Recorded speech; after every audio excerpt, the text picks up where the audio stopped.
Is Law Nation. Let's go. You merely adopted the dark. I was born in it. No doubt, baby. The information that you guys need to hear. Of course, we got Ezekiel Elliott, according to sources, that he may be out. Not a definitely, but you can say it's definitely. Mixed signals, right? Mike McCarthy versus Jerry Wayne. Y'all know how this goes, right? I hope all is well for your midday sports analysis and more. Come on. Ain't no party like a cowboy party. Yeah, come on.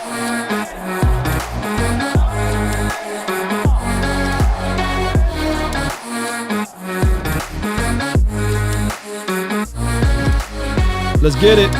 Let's grind for your mind, baby.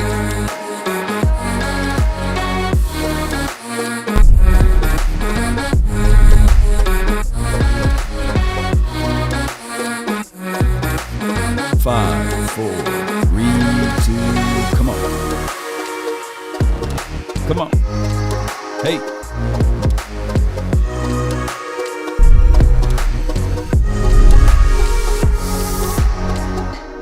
Hey, what's good, man? Got a long show for you guys today. Is rather long. Looking at the clips, we got clips of Troy Aikman. Right. Shout out to Troy Aikman, his analysis of what to happen, and his breakdown of what Dak Prescott did when he came back. Let me see if I can get Troy Aikman. 1310 the ticket, right? And shout out to you, JR 214. For all you do over here, too. I really appreciate you guys. Let me know if the audio is straight. Also, we will have in the building, 1310, the ticket. Shout out to them once again. And 105.3, the fan. They got Jerry Wayne Jones talking about, his thoughts on a few things, and we will touch on some of that. And then we will, who else we got? I think it's Babe Laufenberg who gave his analysis on Justin Fields, and we'll play some of those audio clips, and then if we have time, we will open up the phone line. So this should be a long show, right? But I really appreciate you so much. I just want you guys to know right on the front end that this may be long because of so much audio that we have to go over. And I really appreciate you so much for tuning in. Audio sounds in sync. Appreciate you. I love when I hear that, Cowboy Nation. And before we get things started, be sure to put your score predictions down, right? And let me know where you guys are from. It always goes a long way with me. And speaking of that, let's listen to one of the greatest quarterbacks of all time to ever put on the silver and blue. Troy Aikman. Let's listen to him first. Good morning, George. How are you? Doing well. What did you think of the return of Dak last week? I thought it was good. I missed the first part of it. I got to where was I? I was in New England. So I got there and turned it on, and I actually, when I got in the car, I pulled it up on my phone, not the game, but the score, and the Cowboys were down 6-3, and I could not believe it. I was thinking, man, what has happened? And then I got to the room and was able to turn it on, and that was right when Detroit got the ball inside the one or at the one, and then fumbled, and they're about to take the lead and all that. So then it was all Cowboys, which is kind of what I expected going into that game. But thought Dak, looking at his numbers, it was kind of one of those stat lines that I would have, as far as a 19 of 25 and 200, yards and not turning the ball over. But I thought it was good for him to get back in there and get it going. Cowboy. So he was talking about 19 of 25, and he said it reminded him of one of his games. And I'm telling people right now, that's where you want Dak to be at, anywhere between 20 to 24 to 25 throws a game. That's where I want Dak Prescott to be at. I think that people looked at the money and they get lost in the sauce, and they would say, well, hey, man, if you're paying that much money, shoot, why not? Why not go 35 to 40 attempts? And if you guys look at your car, if you got a car, especially if you got one of those luxury vehicles, just because it says 200 on the dash doesn't mean that you got to drive around and go 200, right? You got to stay within the confines of the rules and regulations of the street laws, right? And even if you got the ability to speed, doesn't mean that you have to speed.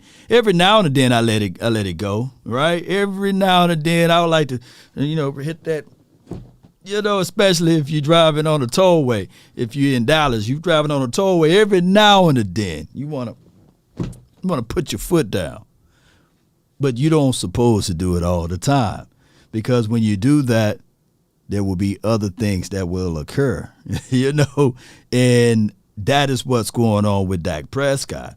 Just because you see it on a dash doesn't mean you have to take it. So I want this team to be efficient, drive the speed limit. You can go 5 miles over, or maybe, if you know some certain people, you can go 10. But let's stay within our lane. Let me know if you guys feel the same. Boy, that rhymes for your mind, huh? Boy, offense on paper seems to have some pretty good personnel and an offensive line that has been better than we all expected. But yet the production hasn't been there, partly understandable because of the injury situation at quarterback. But what do you think this Cowboys offense should be given their personnel? What do I think they should be given what they have? Yeah, should they be an average NFL offense, above average, prolific, or are they on the lower end of things? No, I think they can be a really solid offensive team. I just sense, without getting a chance to watch them as much as I have in the past, right? That of course, not having Dak, like you said, is a big deal, but I think they are still a little bit not trying so much, but figuring out what they're best at doing and how they're going to go about doing it. They had a certain style, of course, with right. Cooper Rush playing quarterback, and now that Dak's back, we'll see how all of that evolves. But I like the group. I know when they lost Amari Cooper, that was fairly significant. And even though there were times when in games that Amari, didn't show up and have the presence that you would like, he's a weapon that was out there that gave them another guy. And I think that when you look at the great offenses, for instance, we have Cincinnati this week. I mean, they've got three guys at wide receiver that they essentially consider number one guys. And when you look around the league at the guys or the team. Yeah, appreciate you, Action Power. He says, breaking news, the Eagles close to getting Kamara. Yeah, I've read that. They tried all they can and all. Look, this is the thing. This is the 1,000 truth. It's only one football. And we faced Alvin Kamara. The last time we faced Alvin Kamara, we beat the Saints or what have you. So I'm not really that much in flux with Alvin Kamara. To me personally, give him the ball. Give him the ball. Let him run the ball. Take the ball away from Sanders. So it is what it is at this point. Bring in all of they can. Let them continue to grow their pot, because it's going to be a real good setup for a setback, boy. Because it should be no excuses. It should be no excuses from the Eagles community when they go hold that L. That's just what it is. But and then here's the thing: when you're greedy, sometimes you get too much. And people fail to realize that continuity and their rapport will fall flat on his face. But neither here nor there. Let me and shout out to you for the super chat. I really appreciate you so much. But you get respect to the GM for trying, right? Lemon says Odell Beckham Jr. to Dallas. Yeah, that's pretty cool. We would talk about that, and something happened to my audio, so y'all bear with me on this right quick. We left off right around here.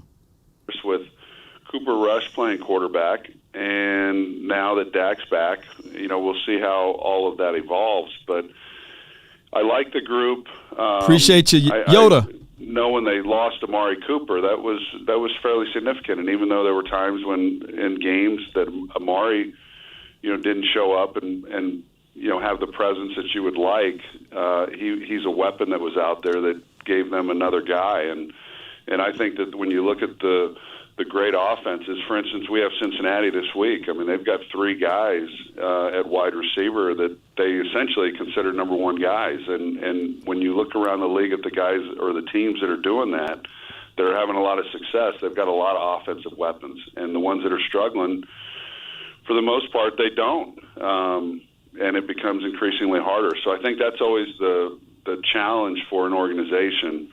Obviously, it is an offensive league, and I know the cliches about defense, and defense is important, and we've seen that in Dallas and how much that can mean. But if you're not scoring points, I just don't think you're going to win the big games consistently enough to do what you want to do. And to do that, then you've got to have a lot of weapons on offense, and I think that's paramount for organizations to make sure these teams have them.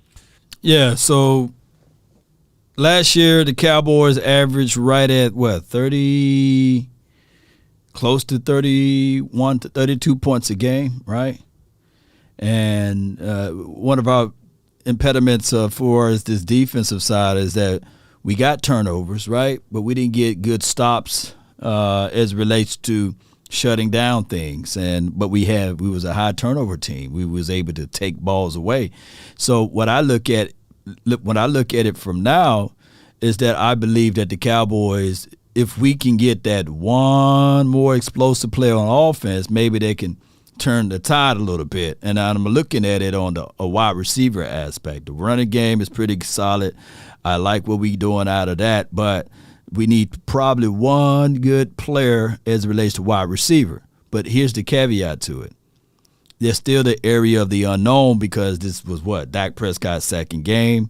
One can argue. I was listening to some announcers a few hours ago. They were saying that basically September in the NFL world now is preseason. Basically, September is preseason, because you don't get a chance to really play football as it used to be, right? So if you look at the production levels of what this team done, we're still a big unknown, because we just don't know. Chris 214, the day we stop caring about stats is the day we win. Chris 214, you're right. Stat chasing will get you in trouble. It will absolutely get you in trouble, because now what you're trying to do is make the justifications, right, of why I'm paying this person or why I need to pay this person. Or I think that what happened for the larger aspect of it is fantasy football. I think fantasy football, because what people would look at, oh, yeah, it was a good game, but could my quarterback give me at least 3 tubs? Could my running back at least punch it in for 2 tubs, right? So now you're not looking at the actual game on how they won. You're looking at it like, wow, they didn't score. My wide receiver that I had drafted didn't score. And then you get ragged on, So appreciate you. Shout out to you, Aaron. Thank you for jumping in. Let's listen to more. They've had this running combo of Zeke and Pollard. Looks like Zeke could be out Sunday with the MCL sprain and thigh injury on that one hard hit that he took with the helmet. What do you think that does to the Cowboys' offense if he's not available? Well, it's a good 1-2 punch with those 2 guys, and then there's always the debate as to how much more work should Tony get. I've always liked him. I've always liked Zeke, but when you lose one of them, then yeah, you have to be a little bit more careful. I think you've got to be a little more careful as to how you use Tony. Right. There is a tendency with guys like him, and I hear it around the league, that you always then worry about the workload. Austin Eckler with the LA Chargers is one of those guys. And every time he gets the ball, he's really productive. And he runs Right. the ball between the tackles, and he runs it well. He catches the ball. He's always putting up a lot of yards, but they worry about overusing him, so he doesn't get as many carries considering how productive he's been. And Tony's kind of fallen into that category here. It's a little bit more to it. There's more to it here in Dallas because. But here's one thing. People look at Tony Pollard from an obscured view. They look at him as a guy, a small guy, which he's not. He's like he's 218-ish, So he got size and frame on him, but, Tony never ran for more than 15 to 14 carries in a game. So I think 14 been his max. So this will be a game, if you look at it, if Tony Pollard will get the bulk of the share, will he continue to keep that same energy? Now, I think I heard earlier today, I think that Jerry Jones talked on that Tony is always energetic. And I can't wait to see this weekend, Tony Pollard with a full plate of food, and let's see how he would manage that. Shout out to your Facebook user on Facebook. Appreciate the Facebook groove. And JD from DC says, I had to say this twice. Breaking news, Cowboys, DGAF, who the Eagles sign. We them boys. Yeah. Matter of fact, let me give you one of these. Let me give you one of these, bro. You deserve this one right here.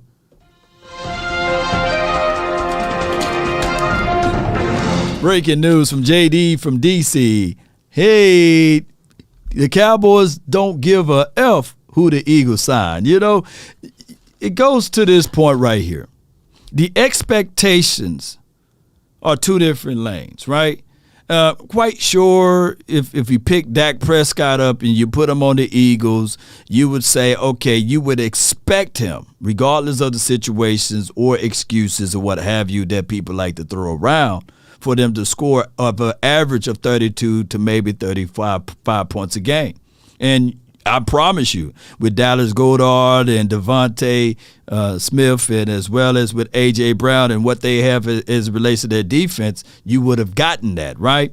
But the Eagles are, they're averaging right at 26, 27 points a game, right? The expectations are totally different. Last year alone, the Cowboys averaged more, and one can argue that we didn't have the collective same amount of talent, allegedly. But it is what it is at this point. I believe that the Cowboys will be just fine, right? And when everything works its way out, the cream shall rise to the top. But allow the people in the NFC East to talk their talk. But it's quite funny that they're here talking their talk, because they know where the good stuff at. Yeah, that's how it goes. But appreciate you so much, man. Let's go. Let's listen to more of Troy. The fact that Zeke is here, and he has been the number one guy, and what he has been paid, and what the organization has invested in him. But I like Zeke. I hope he's able to play. But if he's not, then look forward to seeing what Tony's able to do when he's carrying the bulk of the load. You got a good look at the Cowboys' next opponent, the Chicago Bears, on Monday night in that game against the Patriots. What do you think of Chicago? Well, I've never been honest. more wrong on This a is game. honest I will tell point. you that. I don't go into these games predicting them, but I do have thoughts as to how I think the game will go, and I'm not always right. But that game Monday night, I didn't think Chicago had a chance at all of winning that game. I was shocked, quite honestly, because I've certainly seen Chicago and knew some of the struggles that they had, but they'd had 11 days to get ready. Right. And I like Matt Eberflus a lot. Matt. And I know people in Dallas are somewhat familiar with him, having been on the staff for a number of years here with the Cowboys. I think he's an outstanding defensive coach. This team looks like they're coached up, and whatever they did during their mini bye week after coming off that Thursday night game that they lost to Washington, they look good, and the quarterback did some things that I haven't seen from him, getting through his progressions.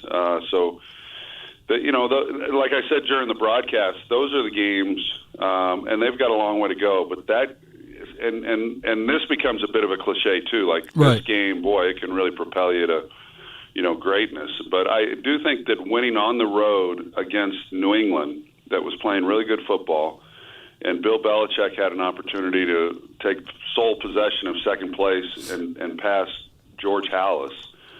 And for them to play the way they did and dominate that game, I mean, it was they called mercy at the end of the game. They did, and could have scored. Yeah. And so, it was out of respect.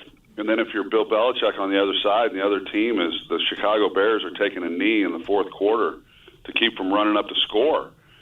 That was if you saw that game, that was that was a good card by Eberflus to just say, hey man, we ain't gonna put the foot to your neck, and that goes a long way. Yeah, the Chicago Bears dominated in that game, and I think that Justin Fields is. I like his skill sets. I think the world of him. This is his second year. Got a long way to go, and the future is bright for him, right? It's very bright for him. If you put in the aspect, if you add more weapons out there for him on the outside, Herbert running pretty good, as well as Montgomery, those boys, they are doing a great job, right? But to be objective with everything, he's been sacked 27 times. Don't you guys know who's the league leader in sack? The Dallas Cowboys. Dracarys. So this would be a situation whereas, the Bears coming off of a short week, right? And they got to go through all of this and that. And now it's a home game, an early game at that. I'm looking at Justin Fields like it's about to be. It's going to be nasty, basically. It's going to be nasty, and the Cowboys will get after him. He may improve a little bit in his game, and he got a long way to go. Cowboy Nation and Bears Nation, if you're somehow watching, Bears Jerome. If you're rooting for the Bears, let me know in the chat. Bears Jerome. It's going to be a long day for them. It will be.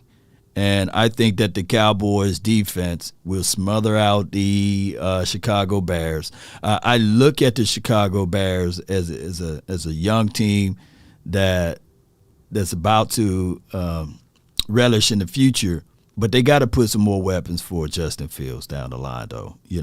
But this Sunday, no holds barred, baby. It was just a bizarre ending, but I do think that's a game that a young team and a new staff can really grow upon.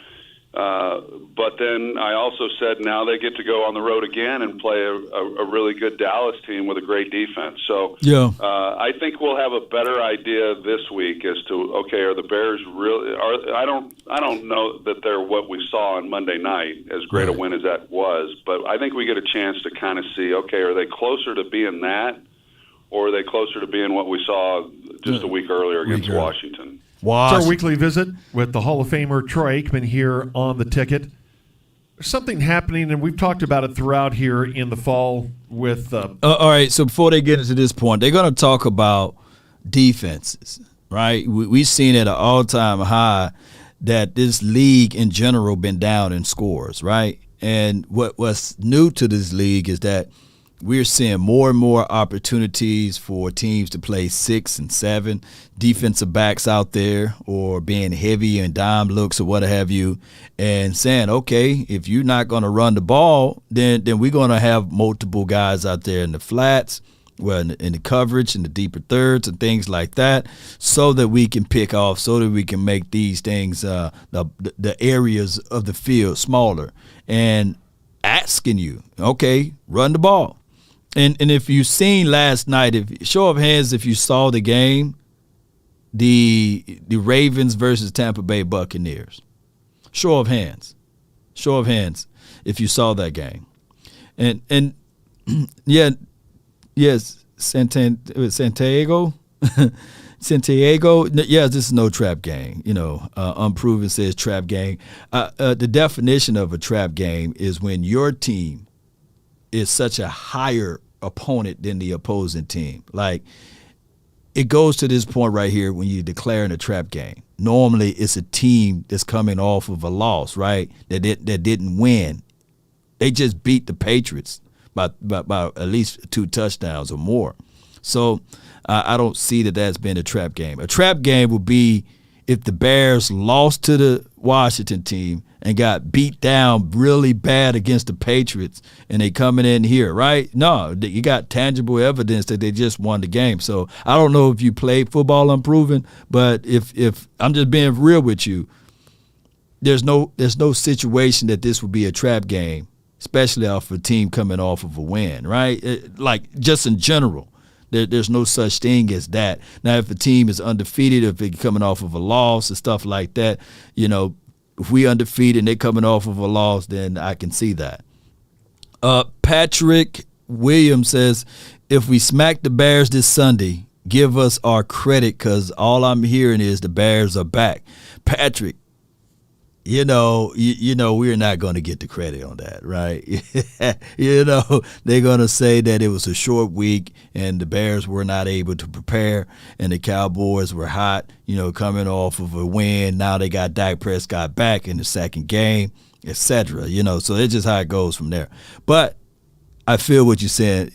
we ain't going to get no credit. We just not going to get credit, That's just how it goes. But let's listen to Troy Aikman's point production and offenses struggling. There's different reasons for different teams. And one reason I've heard is that, everyone's playing too deep coverage, so teams are trying to run more. That's a factor in it, it seems like. And it looks like, and the Cowboys do this a lot, playing a lot of dime defense with 6 defensive backs. Right. And offenses figure, okay, let's just run against that. Is that trending? And what's your theory or theories as to why more and more teams seem to be running the ball and we seem to have offensive problems in this league-wide?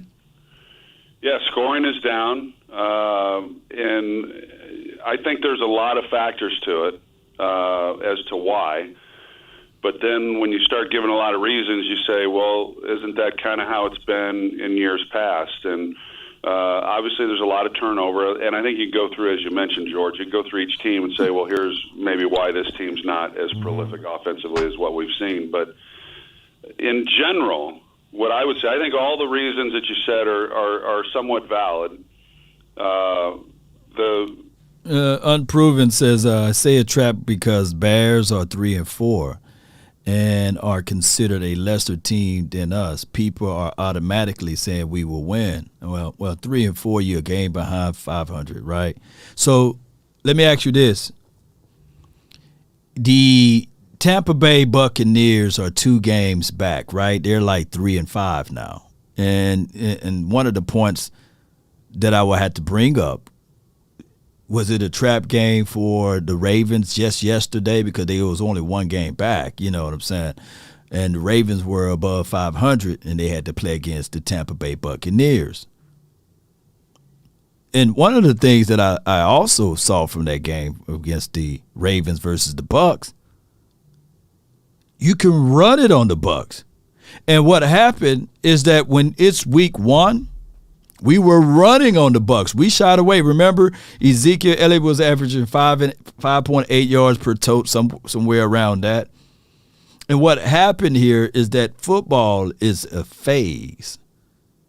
There's no real tape on how to offend or defend a actual team until there's tape, right? So week 1, you just scattering, right? You don't know a team weakness. You don't know what their strengths are. You don't know what you can really take away. Now, teams figured out, okay, yeah, they got big Vita Vea in the middle. Yeah, they got fast linebackers, but the dissipation would be there, right? The law of average, those guys were beginning to wane on them, right? The same could be said about the Eagles. You can run on the Eagles. And by them picking up Robert Quinn, I'm only using this as references. By them picking up Robert Quinn, you can run even more. If there's any impediment to Robert Quinn's ability while he's on the field, you can run his way. Now, of course, in 7 games, he have 1 sack. But what you're trying to do is look at tape and see how you can point out the weaknesses and expound on those things, right? We look at even the Giants. They're 6-1 at this point, looking really good. They only have 1 loss, and it was to the Cowboys. Well, if you look back at all of their wins, it's been by less than a touchdown. So do you really count those as valuable wins, or do you look at it and be like, all right, well, the Giants versus the Seattle Seahawks in Seattle this weekend, will they continue to win by 2 to 3 points or by 4 points or what have you? Will that philosophy of how they're winning travel, right? And one can argue that that's not sustainable, right? So you want a well-balanced team. You want to be able to take over. But I don't look at these games so far as trap games because it's still too soon. It's still too early. If you think about it, even if we go back to Chicago, it's not like the Washington Commanders blew them out, right? It got all the way down to the tail end of it. And it's not like Chicago Bears didn't beat the bejesus. Well, it was kind of an early game, right? But they beat the 49ers, right? So it's not like the Chicago Bears, if you look at all of their tape, that they are trash, right? So football is a week-to-week league, but also you should be able to expound on certain things and tendencies. Let's go. The Patriots, for instance, they play a lot of 3 safety, if you will, 5 defensive backs and 6 defensive backs. And not to get too technical with our listeners, but does that impact then the scoring? I'm not so sure that it does. I do think that teams, I don't know what I was looking at Cleveland as I was getting ready for this ball game this week, and they're running the ball like 55% of the time, and I think it's 8th in the league. And I thought, wow, 8th in the league. I mean, there was a time just a few years ago that would have been leading the league by far. You know? No doubt, man. Troy Aikman is breaking it down. Yeah, all of those fluke games, all of those fluke wins are about to cease for the Giants. But it's good for us. It's good for us. Why? Because it's a contract year for Jones, right? It's a contract year for Saquon Barkley. The more of those little wins they're getting, they're going to have to reach into their pockets. So now where are you going to pay Jones? Jones going to look at it and say, hey, I beat Lamar, right? I've won games on the road. I need to get paid $40 to $45 million, And Saquon Barkley is going to look at what Ezekiel Elliott got paid, $90 million plus or what have you, guaranteed. And he's going to say, hey, I want that money too. And juxtaposed to all of this, Jalen Hurts the same way. They banging on the table now. MVP Hurts. Okay, cool. All right, he was 15 for 25 against the Cowboys. Cool. Are you willing to say now you willing to pay $50 million for him?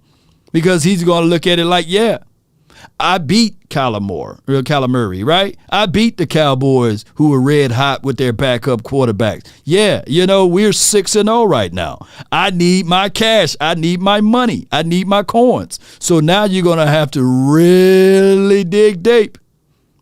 And at some point, the rooster going to come home, when it's time. So it's a beautiful storyline for right now, but we're not midway through the season until after this weekend, right? Or until after next weekend because we got 17 games now. So I love it. It's a good situation. Let's continue. Yeah, Steve West says abolish the salary cap. Yeah, that's exactly what need to happen. Daniel Jones, $40 million, baby. That's going to be.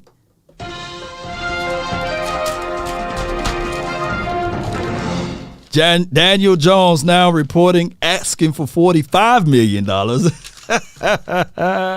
It's going to be nice, huh? So I was going to dive into that a little bit more. But in general, my thoughts, and I seem to be saying this a lot here over the last week and a half at some different things that I've attended, is, offensive football is about precision. It's about execution, and all those things. Defense is about those things too, but if you can have 10 guys do the wrong thing and one guy make a great play and it's a great defensive stand, right? And offense, it doesn't work that way. It takes everyone, as you know, and the less time that teams have to practice, I just think it's harder then to have that efficiency, and it's a concern of mine, quite honestly, that the teams worry pretty much exclusively about getting through camp and getting through preseason healthy. So more and more players aren't playing that are going to be playing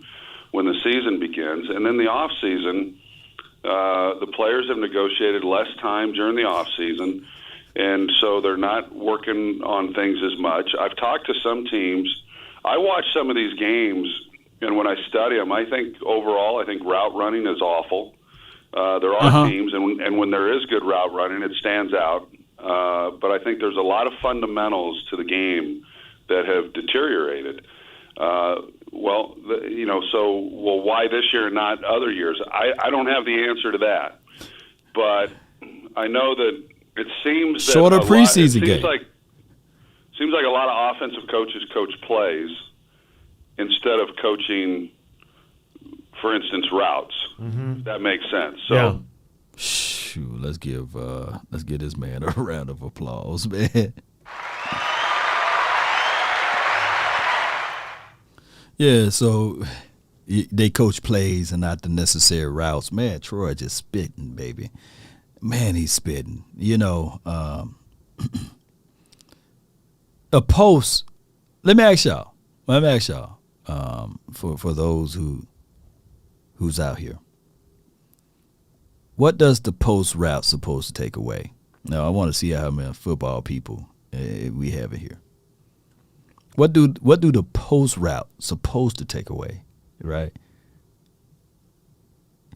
What does the purpose of a wheel route? A lot of times when you look at the plays, it's cute, but when you understand the purpose of the play, right? Oh my gosh, man! The middle of the field, Matthew, he's in here. He knows this stuff, right? Oh my gosh, man! Oh, perfect example. Explain, and you got to understand, like, why do you use the hitch route? What's the purpose of a hitch? And it's so many times that people look at plays and say it's cute, right? The trickery, the ability to do a trick play, right? We used to say the flea flicker was designed, basically, in principle, was designed not to be cute, but to take on the safeties, right? To get them up out of there. But now it seems as if, though, like, there's no concepts to plays. Like, we see base formation, right? Pro style, pro sets. And then we see no rhyme or reasons of why things are not sticking together.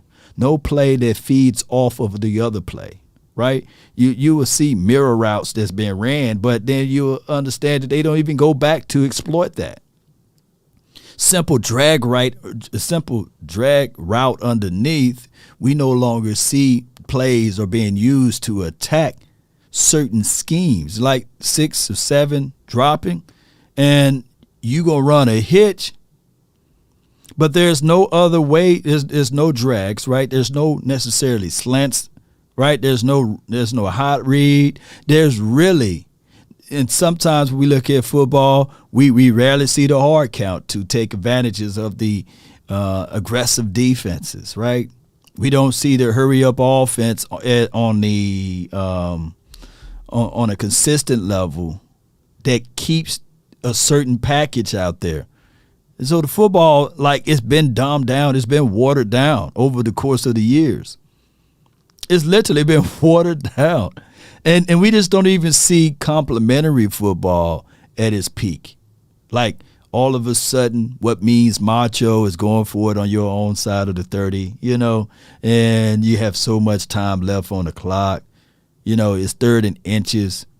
We don't even see a hurry up to the line, hard count, We just don't see things that we've seen in the past, like in the 80s and the 90s, just true football. It just seems like everything is like Madden now. You shotgun this, shotgun that. It's just crazy.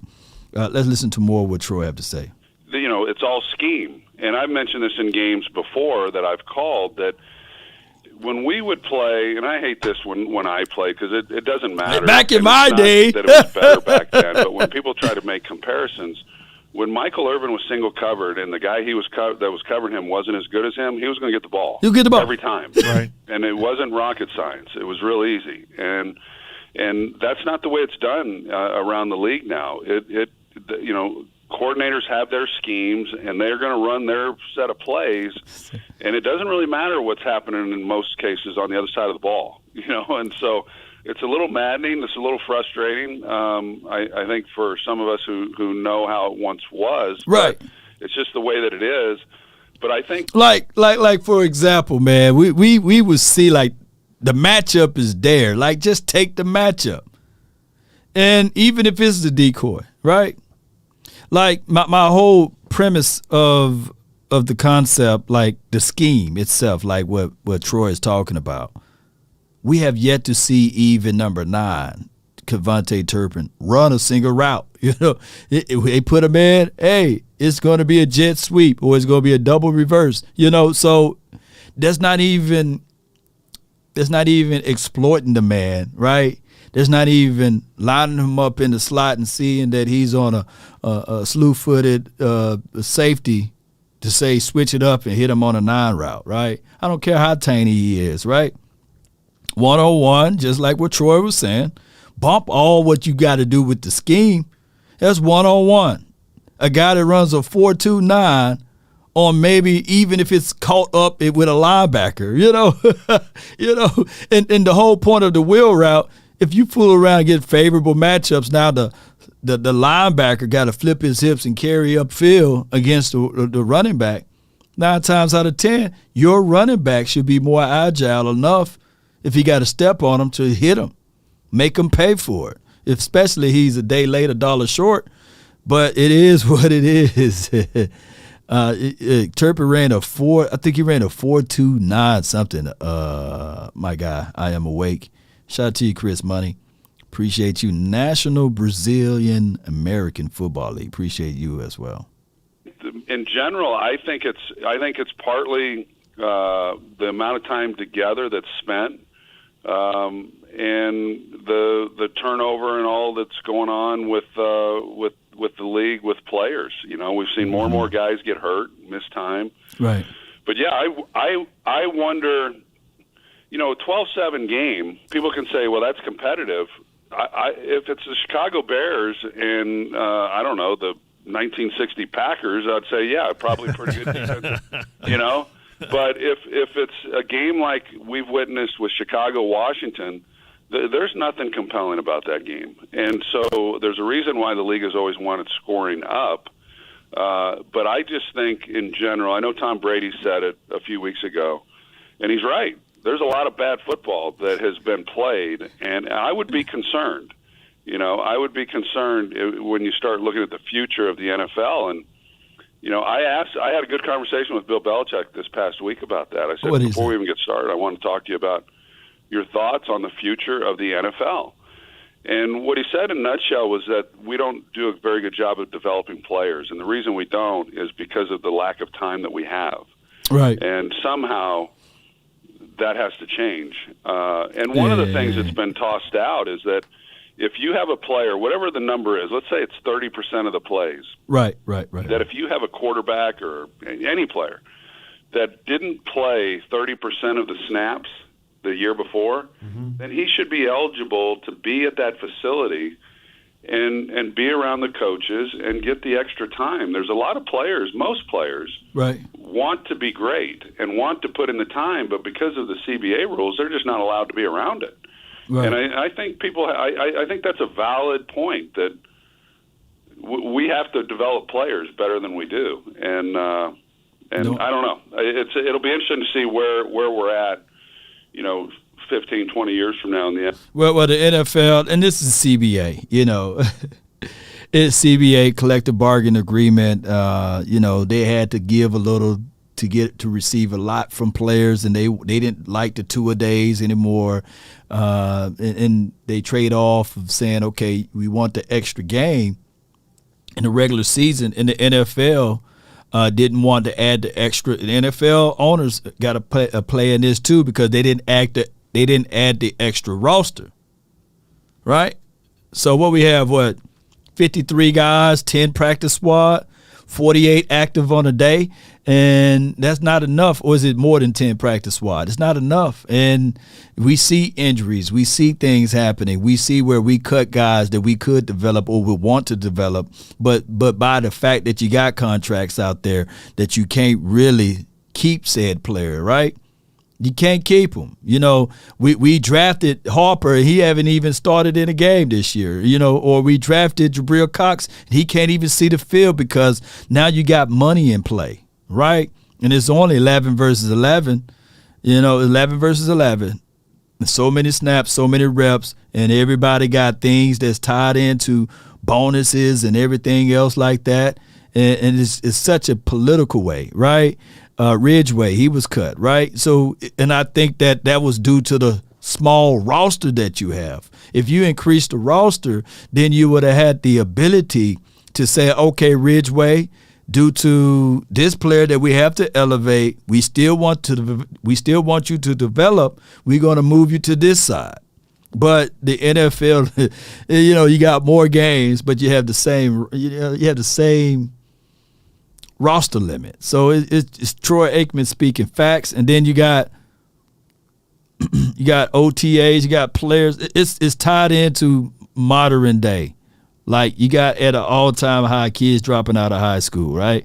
Because they read Oprah, didn't finish school, or people dropping out of college because they said Kanye did it. Ye didn't go to college, he dropped out. Or the guy that created Facebook, shout out to Facebook, don't can me Facebook, he dropped out. Look at him, he's a billionaire. Kids quitting their jobs, spitting in the face of managers because they saying, you got to come in on a holiday. So people don't respect people no more.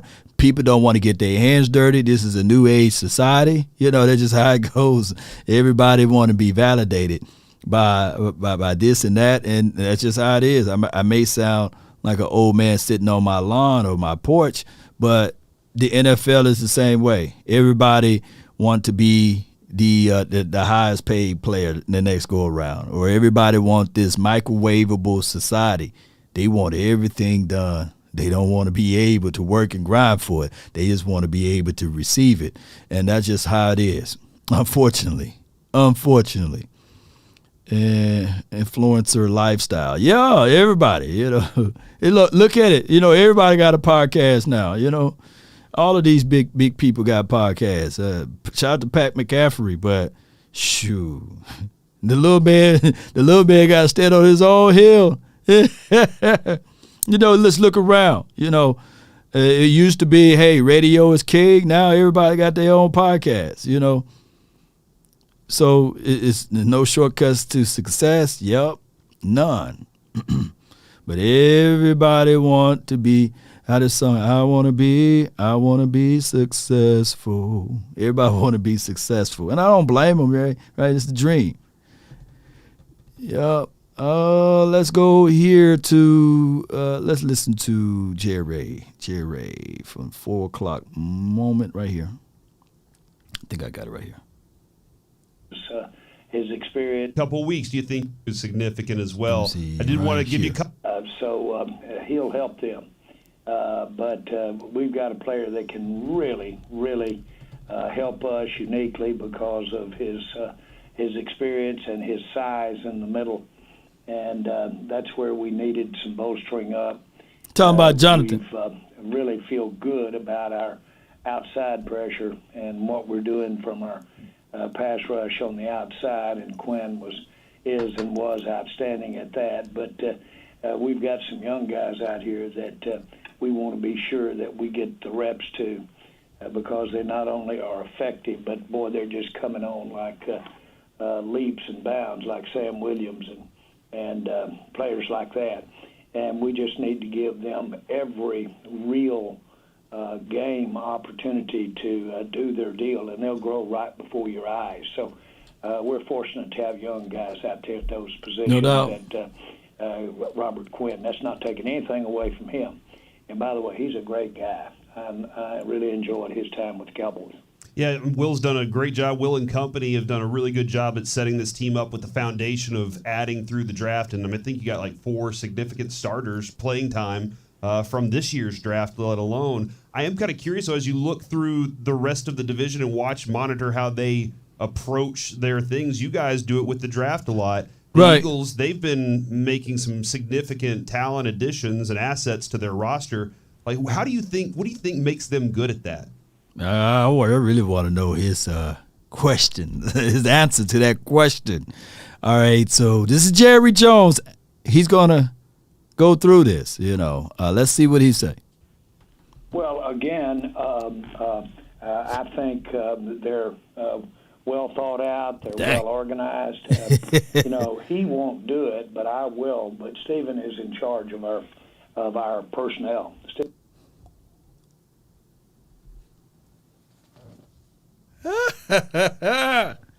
He won't do it, but I will, And Stephen Jones is in charge of our personnel. Did I read that right? Or did I hear that one right? Let me go back 15 seconds. Well, again, I think they're well thought out. They're well organized. He won't do it, but I will. But Stephen is in charge of our personnel, Stephen Jones, and he's really done an outstanding job over the years of putting that together. And then by the time that we're there, we include. And, Mike McCarthy had not been included at Green Bay in the actual drafting or the building process of the roster through the draft. Right. The head coach, but he hadn't. And so we do that. We include our head coach and our coaching staff heavily in who basically assesses what we're doing. And then when we get ready to make those calls, we're able to make a call that encompasses all of the issues, salary cap issues, and literally we can look around the corner. And that entire group has done an outstanding job. But the key thing I'm trying to point out is... What is that? Talent acquisition not only is a year-round thing, but in our case, it's an entire organization thing. And a lot of input goes into picking a Sam Williams or picking a Pollard or for that matter on down the line. And so, and that has to do with these free agents as well. Well, that is, to be fair to the Cowboys, I mean, that's a difficult task to have so many hands in the pot, right? And you can say, okay, well, I have to have my coach's input on that, right? And I have to have it signed off by Will, and then I have to have it approved by John Stephen Jones, and then I have to have Jerry to oversee it and talk about it. When you have all of those philosophies and you have all of those different points of views, it can get convoluted. And then there's have to be a strong stay. What would be the determining factor? Oh, money. But when you have one person with the gun, they can literally say, no, I'm putting it all on the table. You go get this guy because my job is at risk. Sometimes it goes back to that movie, Marvel movie, when Thanos was sending all of them people down there to try to get those stones and he couldn't get them. And then Thanos said, well, F it, I'll do it myself, basically. I would go out there and do it myself, meaning that I'm putting all of my marbles on the line, right, to get what I need. But when you have so many people, just try to cook a dish. Try to cook a dish. And what they say, too many chefs in the kitchen, you got too many in there.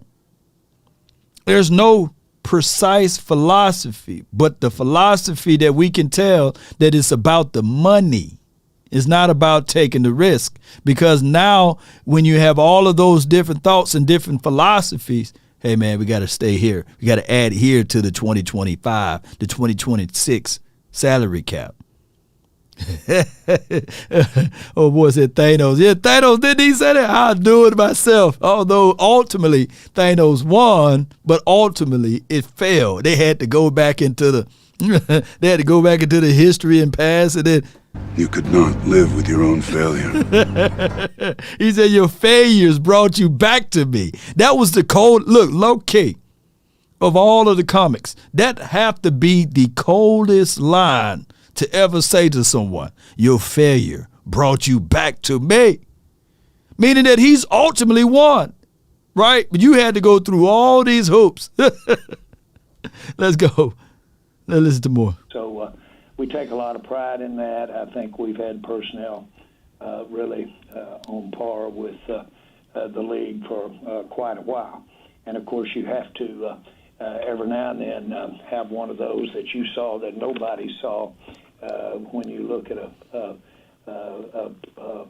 player that like Micah. I'll call Micah my pick. My pick, yeah. Will you take blame for some of the bad ones then, too? We have a lot of fun with this. Yeah. So, man, that's his thoughts on that. Let me see if I can go to the 10 marker on this interview. I appreciate everybody. The interview is like 30 minutes long, and we be all day talking. So, hold on. Let me see if I go to the 10-minute marker. It will be interesting to see, both protect as well as wear them down. We've been talking a lot about the receiver position this week. Hold on, let me go right here. To dramatically, in that 9 o'clock marker, I believe that would be better. Hold on. I think this is when he talked about it. The week goes long, but if we don't use him, it's just too great a time to get him in top shape. Do you feel like the game plan, because you guys have had a really good formula so far that's been, as we keep talking, complementary to the defense and what y'all can do. Do you think it changes dramatically in that you would be passing a little more if Zeke's not out there? Listen to this. I don't see that dynamic, but I do see he's an outstanding. He's maybe the best in my mind in the league pass protector. That's big, and so that's very important. I'm not trying to be trite. Yeah. But also that damage he does, how physical he is. Now he gives more than he takes, and so boy, he's a load, and he wears those defensives down when he's running that ball. And so how we do that in his absence, if that's the case, will be interesting to see, both protect as well as wear them down. We've been talking a lot about the receiver position this Right. week, Jerry, and I'm kind of curious on how you feel about Gallup. Do you feel like you need to see more production, maybe out of the position, maybe out of the player this week before y'all get to that trade deadline next week? Is there something you want to see from Gallup right now? All right, so I kind of fast forwarded from the part that he was saying, like, yeah, Ezekiel Elliott is out this game. And Mike McCarthy earlier this morning said, hey, we just have to see Zeke practice today. And he was trying to stretch it out. So he didn't want to give any information to the opposing team or the opposition. So now Jerry pretty much did the, hey, Zeke out, So Mike McCarthy, he probably God dog, man. But neither here nor there. He was talking about Ezekiel Elliott blocking ability in the passing. He just bring a lot. If you think that Zeke doesn't mean a lot, just watch week 1 when they threw Tony Pollard in and that linebacker was coming through the A-gap. Tony was like, you know what? I don't meet you in the hole, and he got tossed out. And that was the rest for the quarterback at that time. So it's a situation that I hope that Jerry is sprinkling more, some of Mama's cooking over there, of reasons of saying that, yeah, Mike McCarthy said maybe after practice. And then Jerry sprinkling in, yeah, he's out. So maybe that can throw people off. This could be a well-designed mind of a man, out of the owner of Jerry Jones. But 9 times out of 10, this dude said that he's out. Now, as far as expectations, let's talk about this. Yeah, Quante, yeah. Jerry need to hush, I got a drop for Jerry. Where that drop at? Let me find it right quick. Because Jerry sometimes he talk a little too much, and we need to see him. Shut up! Jerry. But the expectations of Michael Gallup. I think that David Hellman, let me see if I can pull up his tweet right quick. I appreciate y'all so much, man. I think I retweeted what he tweeted. He says, so weird that a guy who just came back from an ACL tear isn't his usual self. Basically, sarcastically speaking, David Hellman is a free man now. He don't work under the shield or under the star. So it goes to show you that what Jerry Jones is about to say is that his expectations for Michael Gallup to be the same is just as sad, because for sure the dude came off of an ACL tear. And I get it. We want to get what we got out of what we paid, but there should be a reasonable expectations, not an unrealistic expectations that we want more out of Gallup. Come on, man. And I get it, right? We seen Godwin catch a 44-yard pass just yesterday. Those who watch all football, shout out to him. He came off of an ACL tear, but I don't think that they tore ACLs on the same day, by the way. Yeah, and then on top of that, Cowboy Nation and everyone that's listening, hear me out. Even he is not the same of what he used to be. You lose a little explosiveness. It's going to take another year before we see him kick in to the Gallup gear that we're looking for. But let's listen to what he's saying. I expect to see more production. I do. And that's not how, Sway? Drawing a line. He's just that quality of receiver. And he's that important to our offense, has been. And we all know we've seen those outstanding 20-yard plus plays, those down-the-field plays. And then we talk about our third down and talk about how we need to keep moving those chains, and that's impacting the number of offensive plays. All of that has Gallup written all over it. And so you bet we need to have him show up with a good stats. When you do, you'll have more third downs, conversions, and when you do, you'll have more extended plays. Well, I hate to say this, and I'm not sitting here putting Gallup in a box. No, but temper your expectations. There will be some highs and lows, and one thing I know for sure, God bless that we are playing inside of a dome, right? When it's cold, shoo, some of those joints and everything else get a little bit more trickery. So winter is coming, right? So temper your expectations, but be prepared. Be prepared, be ready. It's better to be prepared for an opportunity and not have one than to have the opportunity and not be prepared. So what I'm trying to say is go ahead and bring in another veteran to help alleviate some of the duress, some of the extra stress that you put on CeeDee Lamb. And it goes back to this right here, ladies and gentlemen, of what Troy was saying, that there's really not a long stay of waiting for players to develop.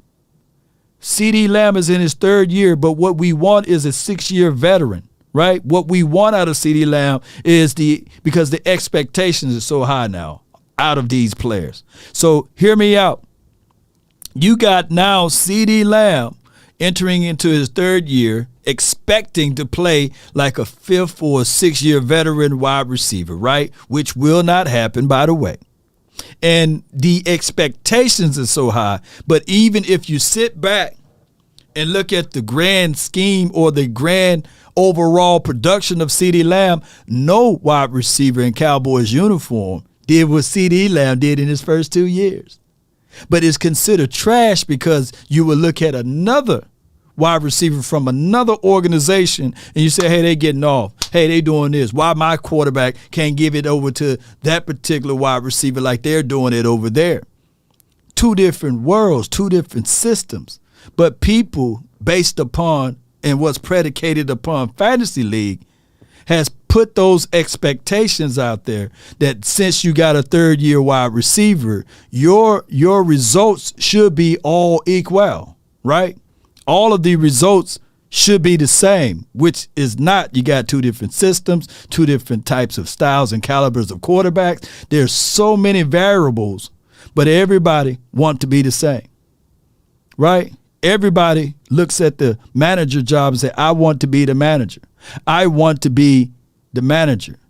And not understanding that the manager, it took him a minute to get there. You still on your fries. You still washing lettuce. What that dude said on Coming to America, Louis, he was like, hey, man, right now I'm washing fries, washing lettuce and cooking the fries. But one day I'm going to be the manager. But what people's expectation is now is week one of them in training. They want to already be the manager. That's crazy. Oh my gosh, man. Chris Munners in CD actually looks like a lamb. Yeah, he's not he's still a lamb. All right, let's listen to more what he have to say. Scott Simpkins says, go ahead and apologize to Amari Cooper. He do. Look, this team would be so far along if you had a guy of Amari Cooper. But what fantasy football people and stat heads would do is they would look at it. They would literally look at Amari Cooper's productions and equate that to, hey, that's all he is over there in Cleveland land. That's all he is. Cowboy Nation. That's all he is. And they're not considering you got Jacoby, you got Brissett throwing him a ball, and they are in a ultimate run-first team, right? And oh boy, he can't leave those massages along over there. Deshaun Watson got another lady coming out talking about, hey, he asked for a happy ending. So it's going to be a long time. It's going to be a long time before they get that stuff together. Let's listen to more what they have to say. I think we all understand the reasons, and you've talked with us about the reasons, and so many of the decisions that y'all made on the personnel front in the offseason have gone really, really well. Do you look back at the receiver production thus far and look ahead to the trade deadline and look at somebody like Amari Cooper and think we really would have been firing on all cylinders had we not lost that? Well, do we want to factor in the fact we haven't had Dak but 2 games? No, Jerry. You can't put that toothpaste back into the tube.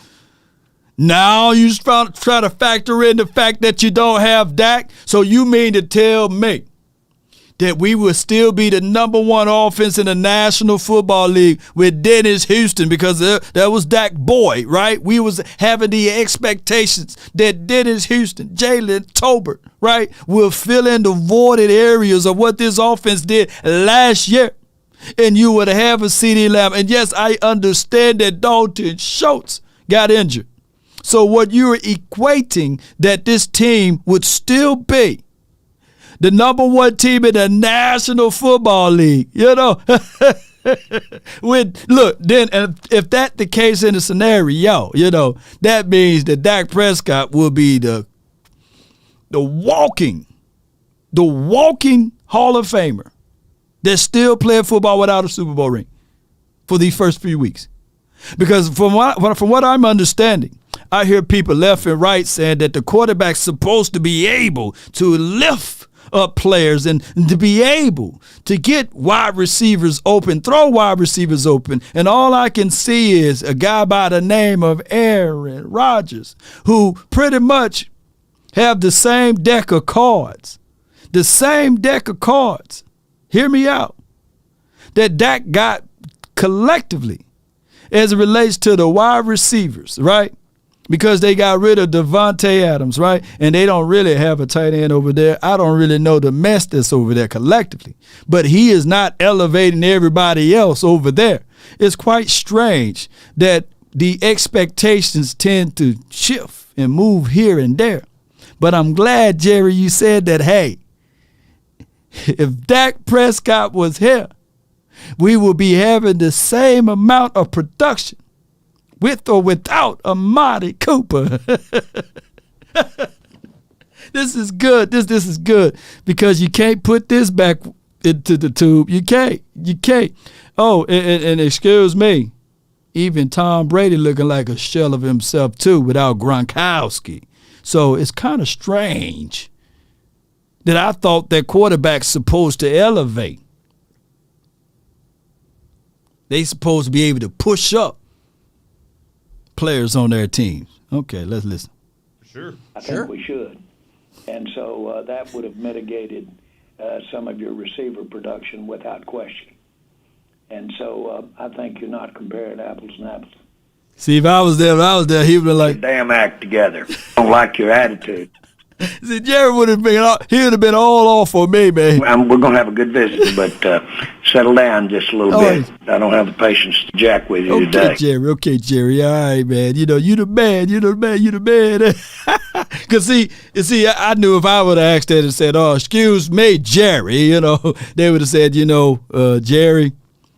Jerry would have been so hotter than me. He'd be like, look, see that brother right there with that beard, kick him up out of Dallas, get him out of DFW. Make sure he disappear, and I'll pay for his funeral, and all of a sudden y'all be like, man, what happened to that Law Nation dude? Y'all remember him?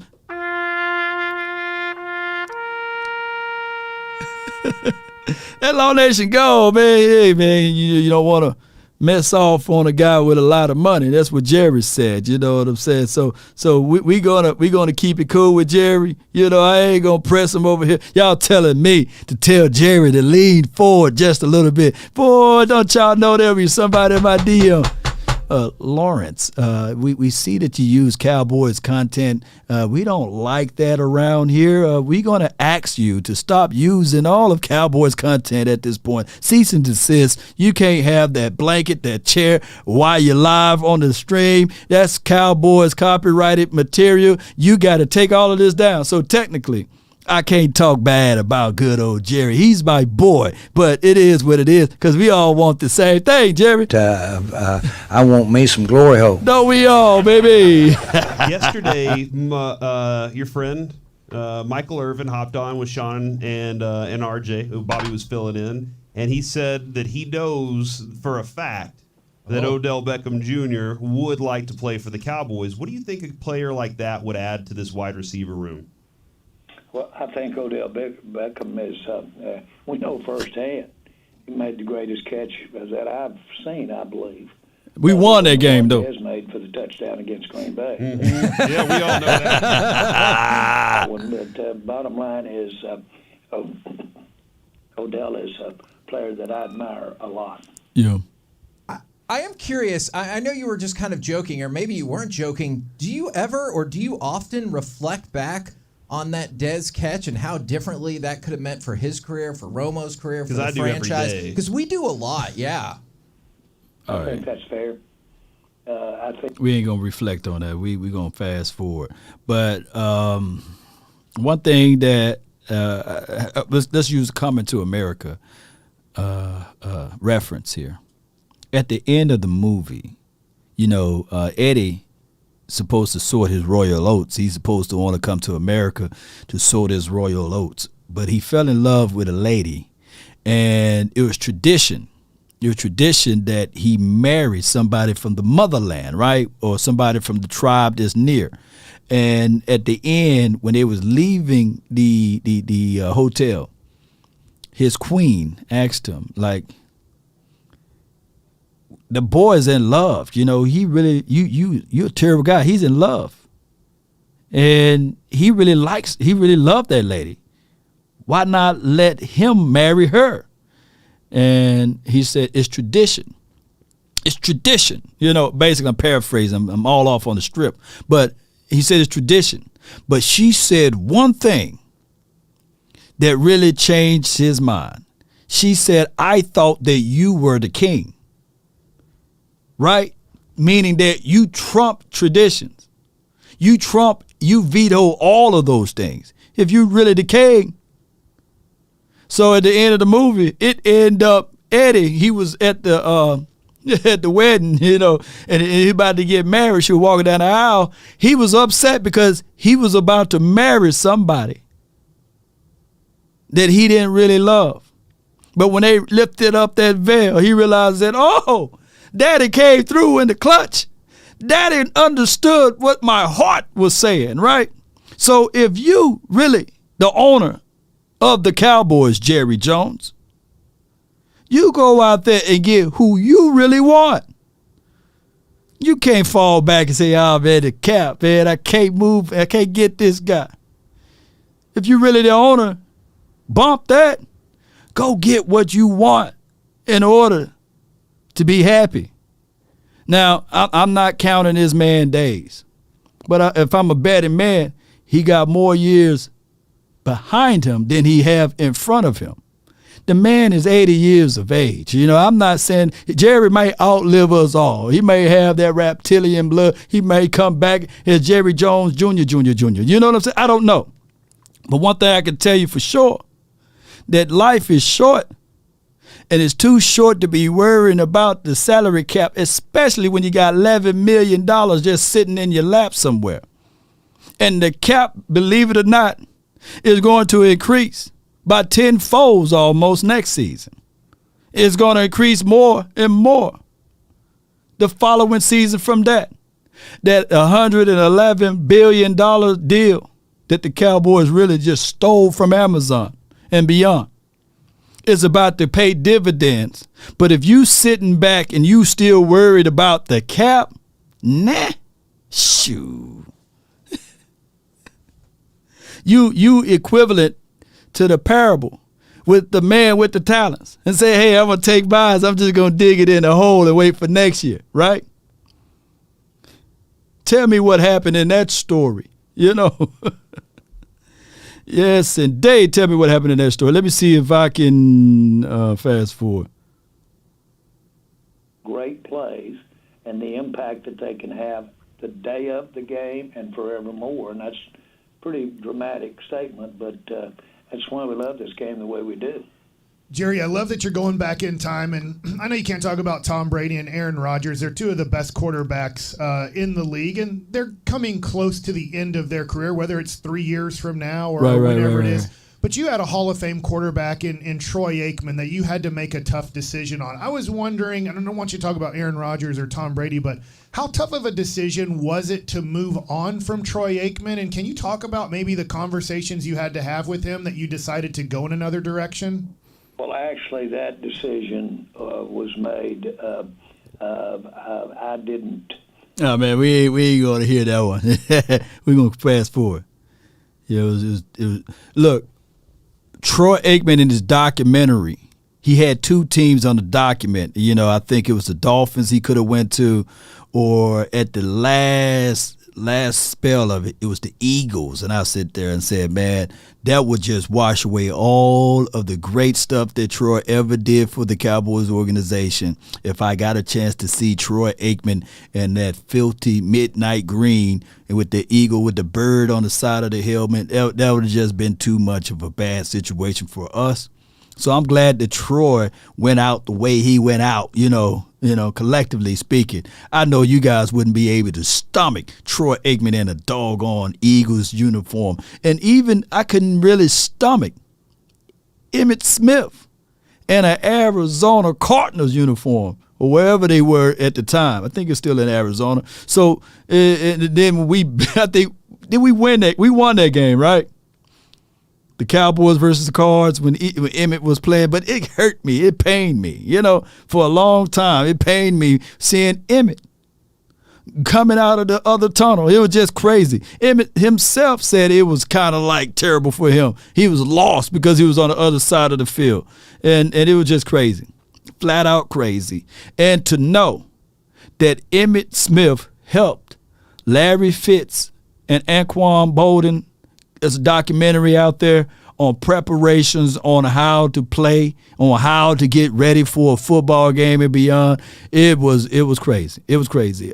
Nick says, yeah, Roy Williams put him out. Yeah.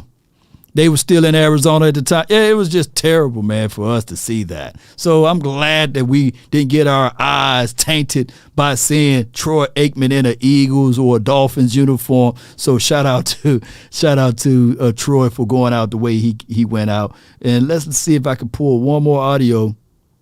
He would hit that hole. He'd be the first to tell you that he had a lot of holes, but that was what a time.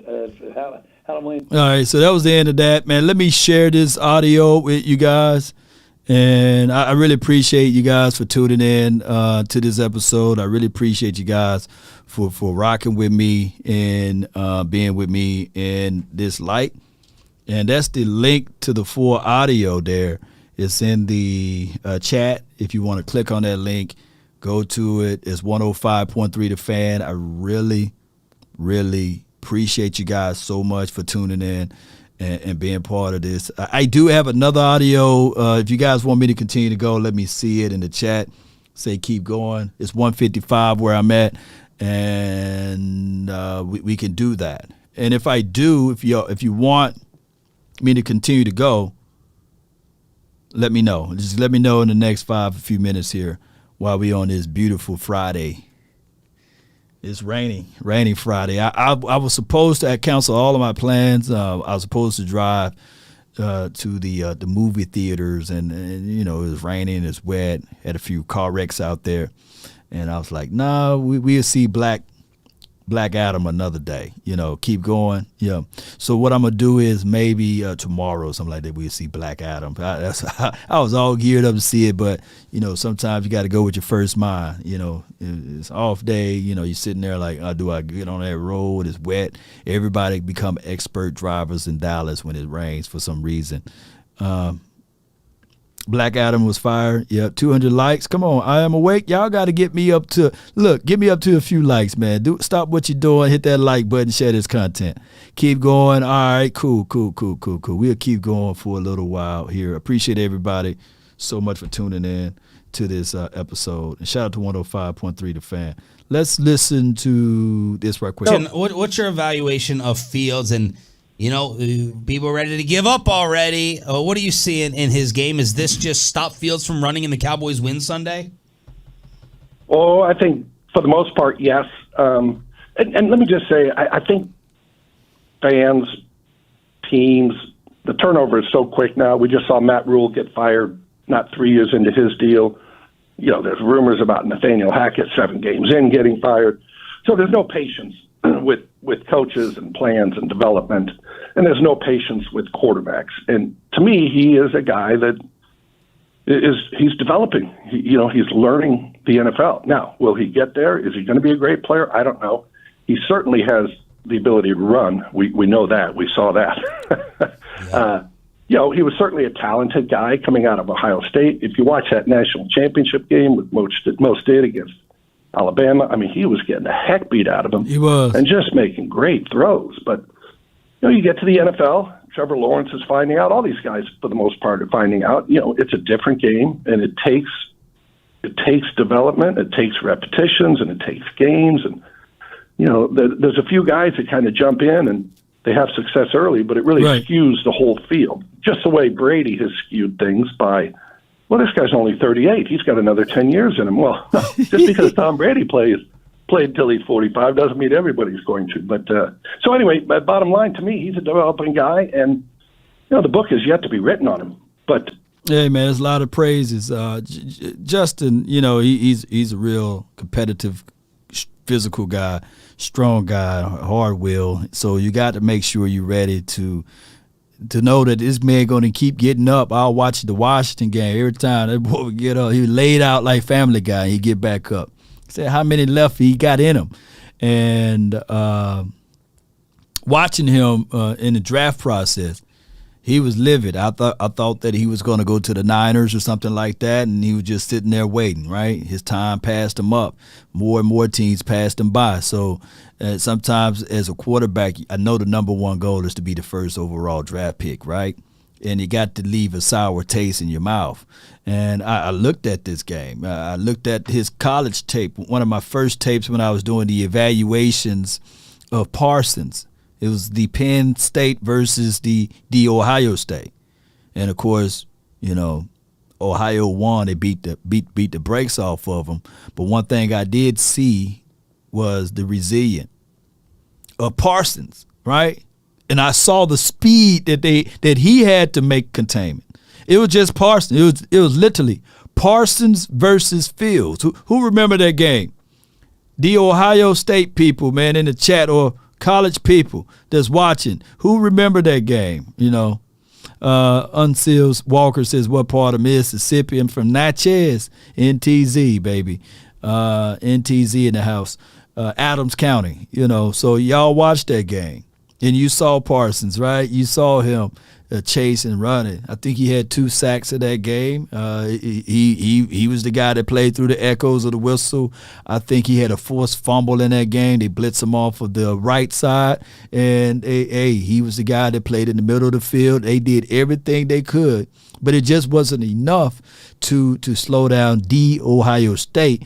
But one thing I can tell you is that it's going to be the same this weekend, but the inverse. Parsons, Hello Rookie. There's a documentary out there called Hello Rookie. Parsons, J.C. Horn, Justin Fields, and I believe the kid from Gators, the tight end that we all wanted. I forgot his name. That's something. I forgot his name, the tip of my tongue. They was all out there competing. And I don't think PS2 was there. But they were all competing. Who's the fastest? Who's the best? Who's this? Who's that? Parsons was like, I'm faster than all of y'all. He put his money on the line. Parsons beat all of those boys, ran a faster 40 time. Not Cal Fields, but Cal Pitts. Yeah, Cal Pitts, that's his name. Potts. Potts Fields. Cal Pitts, yeah. Yeah, he's doing a remarkable job right now. The Atlanta Falcons are first place in their particular division, right? Or conference, whatever, division there. So, yeah, Cal Pitts, So I like that. And I'm quite sure that Parsons is going to look at this and say, all right, Fields, you think you good and everything. I told you that I'm going to be a better player, and it's finna get crazy. It's finna get flat out crazy as far as the competition. And I can't wait. Let's see what more they got to say. Certainly a dangerous runner. We're chatting with Babe Laufenberg here, previewing Cowboys and the Bears. Babe, on the topic of the Cowboys offense, like we've seen this identity shift, it looks like, where they talked a lot before the season about, hey, we want to run the ball more. And now that we've gotten to the season, it looks like, hey, we're definitely running the ball more. And Dak coming back last week didn't seem to change that up much. Is this a new commitment to you? And how do you view this year's offense versus what they were doing last year? Well, I think, they want to run the ball. What's funny is a lot of teams want to run the ball now. They want to, yeah. It sort of shifted this year. And, there's any number of teams that are running it more than they throw it. And I think last year, Philadelphia may have been the only team in the NFL that ran it more than they threw it. And now every week it seems like, we're doing a game and I'm prepping and this team's running it more than they're throwing it. This team's running it more than they're throwing it. And, I think that in part has kept scoring down a little bit this year. There's a million reasons why you could talk about that. But, when you look at the Cowboys offense, when I look at them, let's just go kind of position by position. We won't do all 11, but right. The quarterback, obviously they lost Dak, so it's been Cooper Rush. So if you look to last year, the quarterback isn't or hasn't been as good. Dak was a little rusty last week. You guys touched on it. Played right. Okay, played fine, but he's going to get better. The O-line loses Tyron Smith. The wide receiver position, if you said Amari was your number one receiver last year, which he was, okay, so now that's CD. Is CD as good as Amari? So your number two last year was CD. This year it's kind of Noah Brown. Right. Your 3 was Gallup. Now it's a recovering Gallup. Cedric Wilson was your 4th. I couldn't even tell you who the 4th receiver is. So each one of those, 1, 2, 3, 4, 5 really, is not as good as what it was last year. Dalton Schultz has been hurt, so your tight end hasn't been as good. The only position I would say that's better this year is running back, and that's because they're giving the ball to Tony Pollard a little bit more. All right, so that's a great, man, Babe Laufenberg, man. Great analysis there. Be sure to check out them, 105.3 The Fan. So basically, he kind of put everything in tiers and groups. And what we're going to do is every tier gotten weaker. Basically, every tier got weaker. The wide receiver, and I'm not throwing any shade at CeeDee Lamb. I'm not. But every tier got weaker across the levels. And now you're expecting better results. And when the only thing that can be the outlier or the variable to this is we have to wait over a course of maybe 4 weeks, 5 weeks to see what this tier wide receivers will look now that you got your starting quarterback back under center. That's the only thing that's the only outlier or the variable, that's a better way to say it, of what need to occur or what need to happen from here. The other thing to this, Cowboy Nation, will be, all right, cool. Will the Cowboys spend any resources to better their room? Or will they be stubborn enough to say, all right, hey, man, it was just a quarterback play? Because that's what Jerry just said. It's just a quarterback play. Now that we got 4 back under center, all of these numbers shall increase. But I look at teams around the league, right? And they are always trying to figure out ways to improve their team. Just like the Chiefs. They were like 5-1 right now, or they only lost 1 game or something like that. Or the Chiefs are 6-1. Are they? They ain't stopped looking for talent. They said, okay, well, we would send some draft picks over. Let's go get a Kadarius Toney. He may not work for the Giants. Think about it. He was already upset this offseason, right? Kadarius Toney. And his whole skill set was predicated upon Daniel Jones and Jason Garrett and Coach Judge. So it's hard to give a true concept of who he really is. Now he's finna go into Pat Mahomes and Andy Reid, right? It's like walking out of a 1-bedroom studio apartment and now you're in a 5-bedroom castle. He's going to have multiple options. His whole mindset is going to be flipped, right?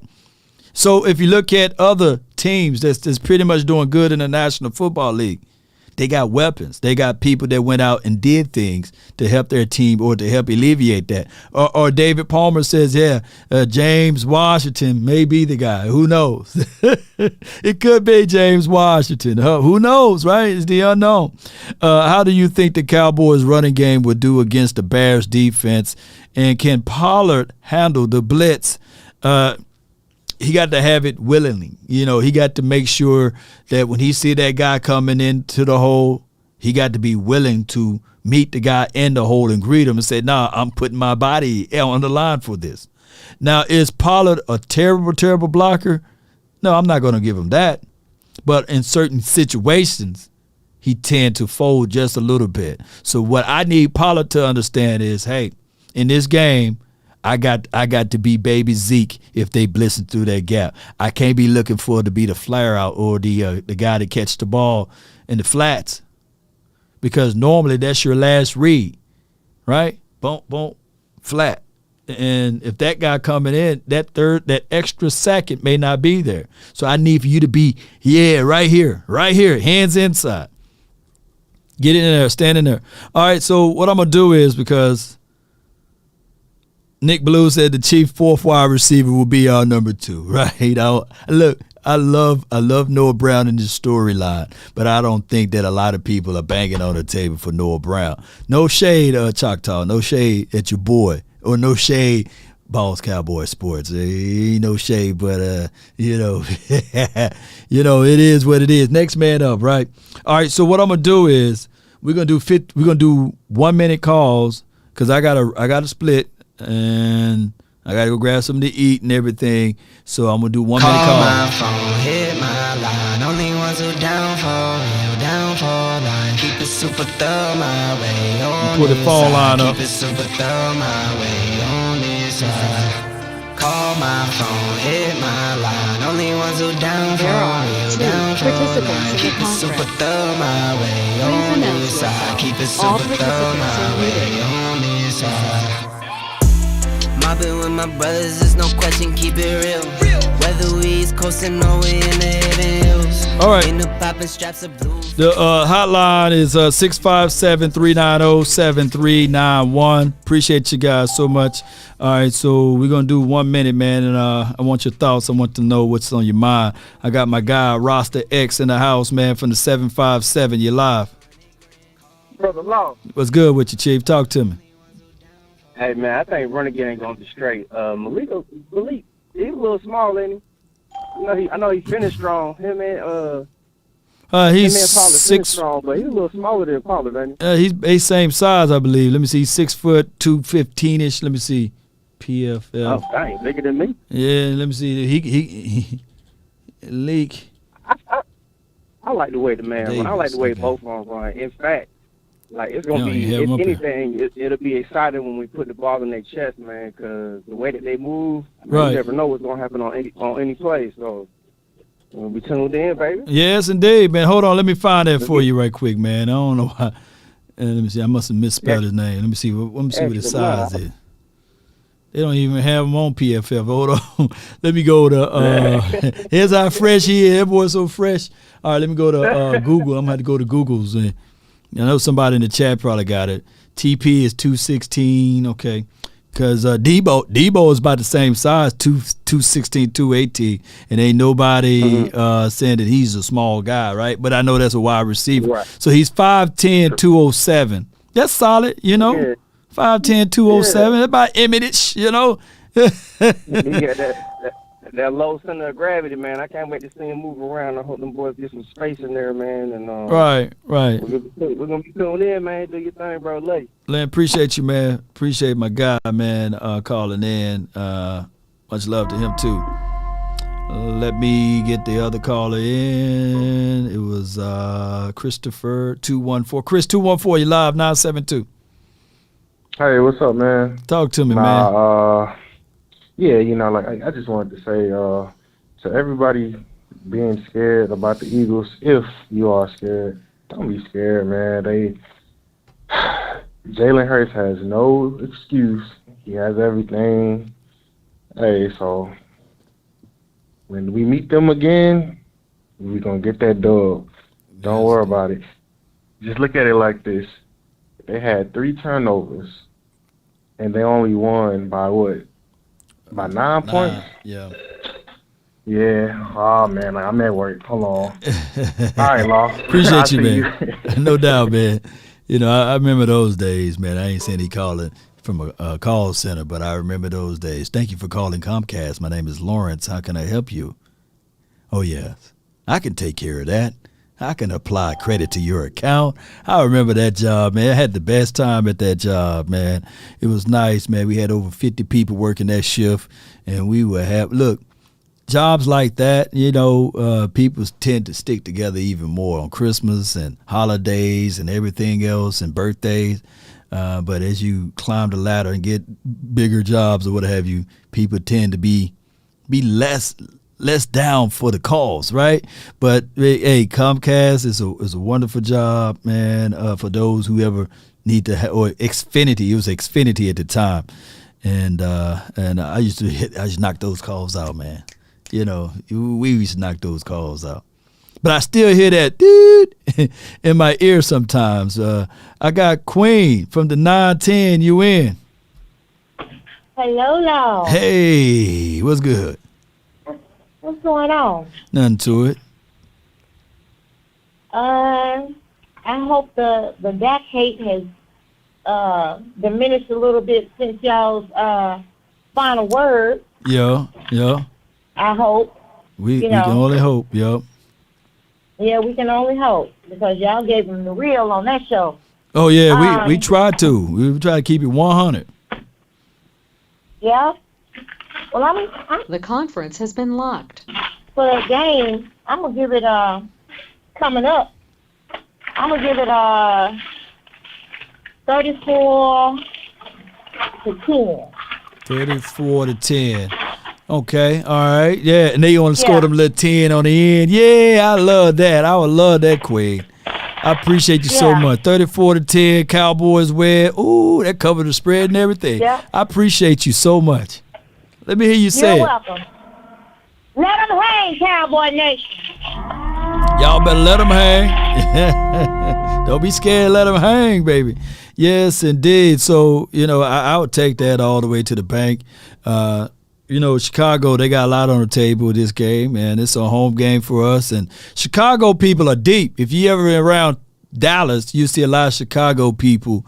We see they represented their jerseys. So it is what it is. With that being said, I got the 281. You live. What's going on, big dog? Nothing to it, Chief. Talk to me, man. Cowboy Sports Report. Question for you. Are you going to do that live Zoom in deal that you did before the Washington game a month ago? Yeah. I could try to arrange it and get that going. Yeah, I can try. That was cool, man. You know what I mean? Yeah. We got to go on live. You know what I'm saying? I think people would like that on Friday, just on Fridays. You know what I mean? Yeah. But I just going to hit on one point. No doubt. Stephen A. Smith saying Philly's running away with the division. Yeah. We played them Christmas Eve. Right. They're 2.5 games better than we are. We played them Christmas Eve. That game counts as a game and a half. So all we got to do is be one game better than them until Christmas Eve. Be one game better than them until Christmas Eve, and then we can take the division over. And before that, we got to knock out the Giants on Thanksgiving. Yeah. Which I cannot believe it. It's 6-1. I can't believe it. I think 5 of the 6 wins have come down the last minute drives and fourth quarter comebacks. But if we went to their house with Rush, no Draymond Curse, no Gallup, we were hamstrung, big time. So when they come to our house on Thanksgiving, we ain't won on Thanksgiving since 2018 against Washington. So it's about time we have a good Thanksgiving this year. Beat the Giants, go back to number 2 in the division if they don't lose this weekend or next weekend, and then Christmas Eve get early Christmas present. No doubt, man. It's so wide open. And the one other move that we need to make is OBJ. A lot of people are starting to, lean on that. Yeah. And I'm telling you, he would be a Super Bowl move. You ain't got to put no draft capital up, nothing like that. It's just a signing. Just spend the money. Just spend the money, man. I appreciate you so much, man. Plug your channel. Let people know where to find and follow your content. Yes, please, guys. Charles in Charge, Cowboy Sports Report. I got 185 subscribers. I don't care if I get 1 subscriber per video. I'm going to get to 1,000. And once I do that and start doing live shows, they're going to be live. I can guarantee you that. You will be entertained. So, yes, please check me out. And I appreciate phone call, brother. No doubt, man. I appreciate you so much. Cowboy? Yes, indeed. Yeah. All right. I got I got 2 callers left, and the OT. If you're still listening, I'm going to call you. I'm gonna call you, and what I want to do, OT, is for that ticket giveaway. I'm gonna try to reach out to John, and John.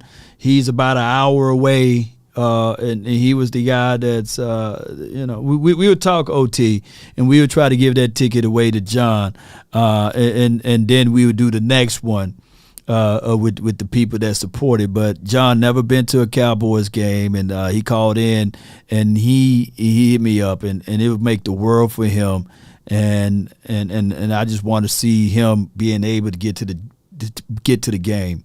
And I really appreciate y'all so much. But I got the 717. You're live. You're live, 717. Talk to me, man. What's going on, Lord? Nothing much, man. Talk to me. Yeah, I was listening yesterday. The man Brandon, he be going at that too hard, man. I'm telling you, like, people forget we were the #1 offense last year. Like, like he didn't forget how to play football because he had a broken hand. Right. But I see Chicago 24-13. It's not going to be in a blowout like a lot of people thinking, but we're going to pull it out, go to this bye, get Zeke right, and then we're going to move into the rest of our season. Yeah, I get what you said. Yeah, Brandon, he's a guy that's going to give it a hard time for Dak Prescott, and I can't change his mind. Those convinced against their will is of the same opinion still, right? And it's just that right now we got 4 or 5 games. We can see Dak Prescott back under center, get things back into the rhythm and the groove of things. And after these 4 or 5 or maybe 6 more games, we will ultimately know the truth of who Dak Prescott really is, because you can be able to do some contrast of this season and last season and beyond. So I can't wait. And then the NFL has changed. It's wide open for him too to be a top 2, top 3 type of quarterback this year. Because no one is taking off with the lead right now outside of Josh Allen or what he's doing and Pat Mahomes. But yeah, I think Dak will be knocking at the door in the next few weeks. Yeah, it's crazy, man. They putting Herbert up there on the platform already, and he ain't even made the playoffs. But they got Dak out here acting like he had a bad game. He went 19 for 26. Or 19 for 25. 19 for 20, somewhere along that. 76 completion percentage. On the podcast, yeah. He was out there winging it. It ain't nothing else he can do. Yeah.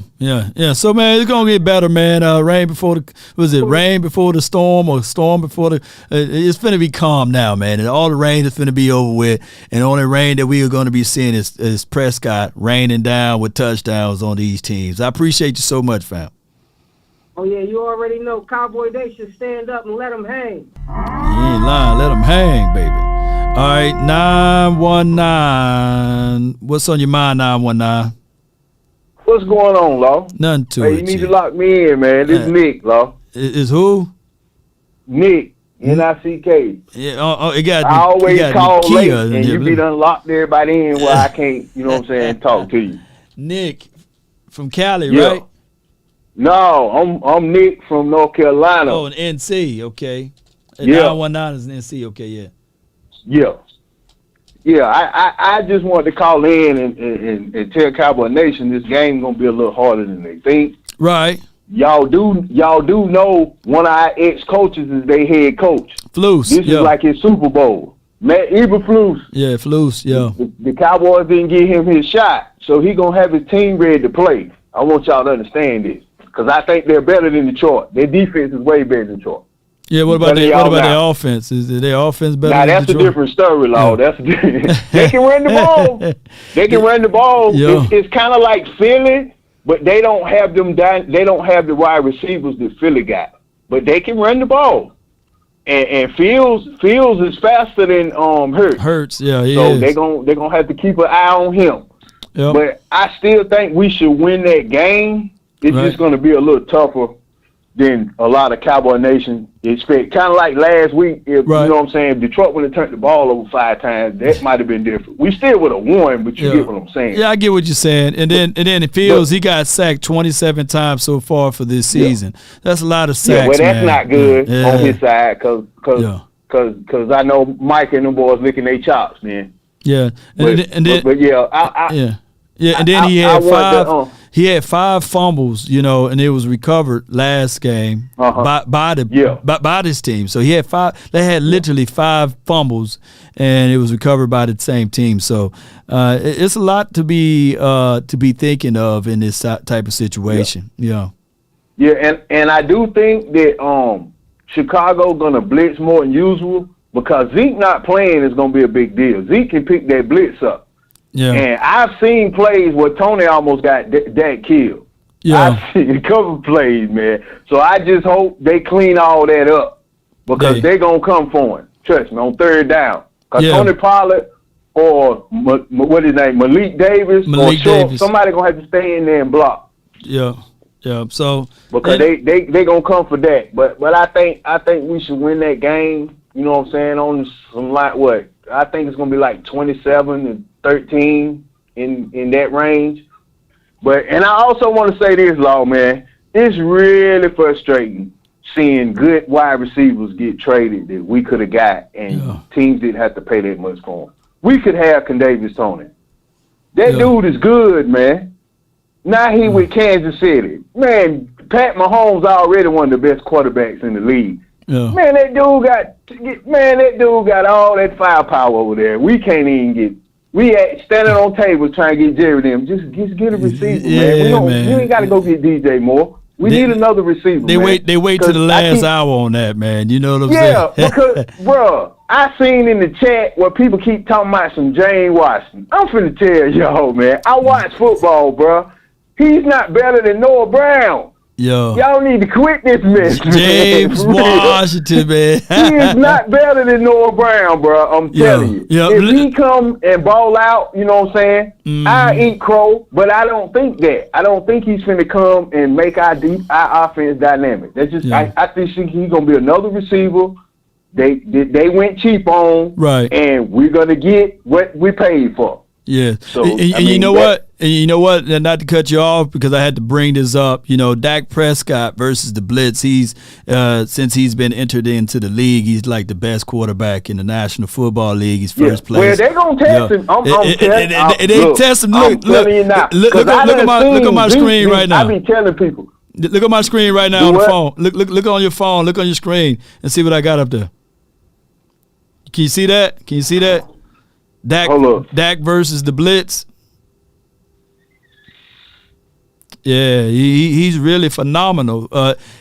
What they do to trick Dak is dropping people in coverage when they fake the blitz. Like you would get that INT out of him if you fake the blitz. Kind of like what Buda Baker did in the Cardinals game last year. You got to fake the blitz. You got to act like you're sitting in the house and then you're not really sitting in the house and dropping people in coverage, and then he tend to overanalyze it, you know. So, but when you do blitz, there's no quarterback that got more touchdowns than him. So, they're gonna have to pick. I done seen plays where if Zeke didn't pick that up, if he didn't been on the ground. I'm just telling. Hey, you played football. It sound like you played it. Just get in the way. I just want Pollard to get in the way, or Davis just get in the way, man. Just give me that. You just lay it down, man. Just lay it down. Shoot me down, dog. You know, and it could be, it could be really crazy. That's gonna be the game within the game that I'm gonna be watching. There you go. On third down, when it's third and long, them picking up that blitz because I think they're gonna send somebody every other time because they do. I do not think that they respect Tony Pollard and whoever else is going to be back there as far as blocking today. No doubt, man. And I think that's going to be something that they're going to try to, you know what I'm saying, do. Hopefully it don't work. I still don't think they'll score enough points. Right. You know what I'm saying? But no doubt, man. I appreciate you, man. Thank you for calling in, Nick, from NC. Yeah, I appreciate you too, Law. I got you plugged in, man. I thank you, man. You have a good day. And a better tomorrow, man. Too. Salute. Let me hear you say it. And how about them Cowboys, man? No doubt, man. Appreciate Nick, man. From the 919, man. I got to bounce though. OT, I'm gonna call you. Goodbye. On my phone in a few, on my cell phone, and we'll talk about John and see if we can get him to come to this Chicago's game, and we'll work that out. I really appreciate you so much, DOT, for sponsoring a ticket for a fan who never been to a game before. Pastor Simmons, I ordered your jersey. And Rollin Reviews, and also Trey, you guys gonna have Cowboys mugs similar to this in the mail. I appreciate y'all. But Pastor Simmons, that 3X Parsons jersey was on back order.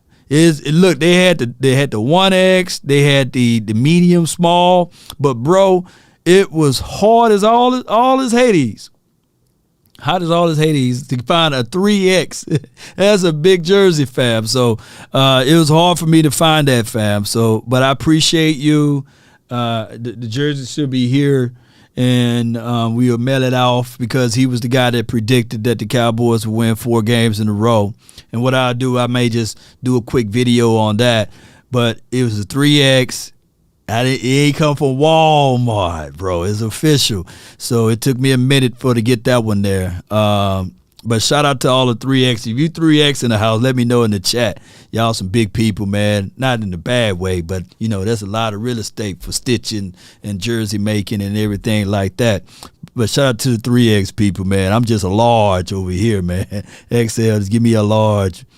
Or if you really want to show the muscles and guns, you give me the medium, dog. Hey, who out there with 3X?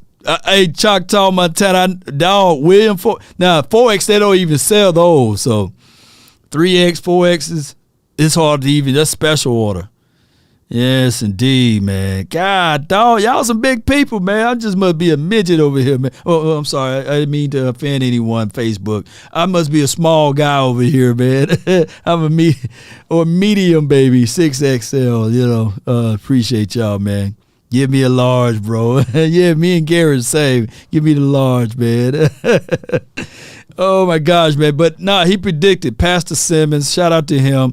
He predicted that the Cowboys would win 4 games in a row. And then Trey, even though we kind of dropped the egg on this Eagles game, she predicted the record would be, us being so much before this game or what have you, or after this game. Cowboy Nation, I really appreciate y'all so much for tuning in. I thank you guys for being part of this. I'm going to run 6'5", 299. Dog, you bulky, fam. Yes, indeed. Choctaw. One of those big boys that I got in my corner over there. I appreciate you, man. I always got me a bodyguard in Ohio if I ever up that way. I'm glad to know that. Yes, indeed. Some medium law. Yeah, man. Ain't no, put on that. Like, Law, man, he's swole. That shirt just tight. Law, swole, man, that shirt tight, bro. To embellish the look. The embellishment is what we need sometimes to get us out of the thick of it, to keep us grinding, to keep us rooted in, but also the mindset. Even if you try to embellish, you got to stay focused. 3'7", 565. Pete rolling around. We need you out there on the field. I know for sure you will stand tall in that A gap. Ain't gonna let nobody turn me around. Glenn 6'11", 380. Boy, some of y'all, he like Ed too tall. Shout out to all. Cowboy Nation, let's stay focused. Let's stay locked in and rooted in. Let's stay on the grind. One thing I did pull from Ezekiel Elliott, he said the pain is temporary, right? It ain't gonna last forever. And we looking for it. We trying to get out of this fog. We trying to get out of this mindset that the Cowboys ain't gonna do this nor do that. But every day is a new beginning, right? If there's one thing a man should always do, mainly to himself be true.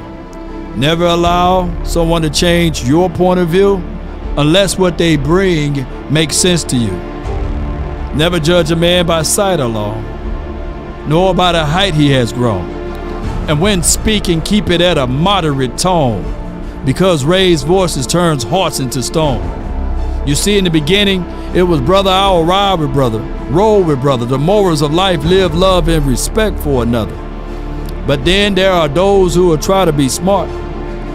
They would take a decent man to alter his heart, to seek to rip him apart.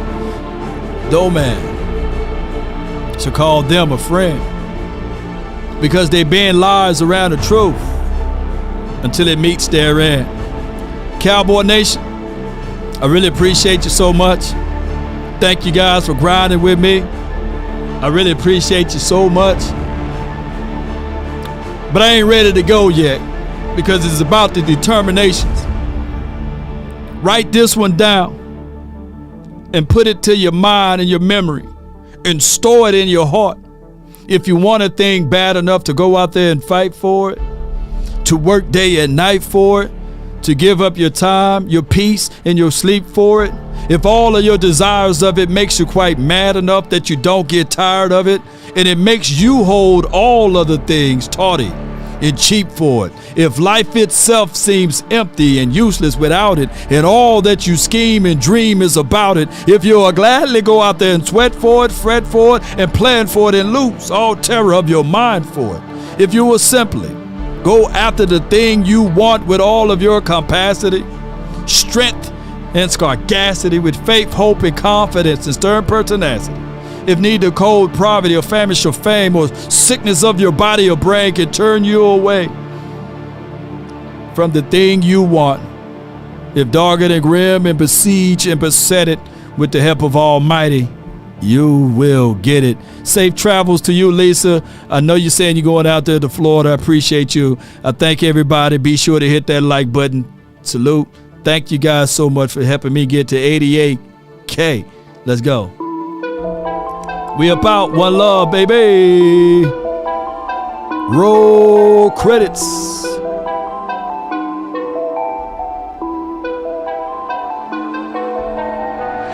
Nowadays, nothing really excites me. Only one of me and nobody's like me. Phone ringing and I tell them it's ice. I got wifey on bling and she freeze. Photo, please. No photos. Jeez. No, please. Shout out to you, Action Powell, Dave, Todd, Yoda, Chris 214, JD from DC, Patrick Williams, Paul, Maryland. Let's go. Come on. Shout out to all of the subscribers. Appreciate you guys so much for tuning in. One love to you guys. Let's continue to grind to shine. Appreciate you. Shout out to you for being a member, J Date from DC. Let's put some fire behind it this time, baby. Come on. Law. Nation. Come on. I get paid to stay away. I get paid on rainy days. I might make it rain today. I got paid off pain today. Thought it'd take the pain away. In my own lane, finger roll. I would never sell my only soul. Heard your whole team was for sale. Heard this on the not ours, baby. Who the realest, we might never know. We already know. Acting, you go play a role. Give you the world when they sign you up. Stop the flames. Ooh. One love, baby. Salute. I'm about.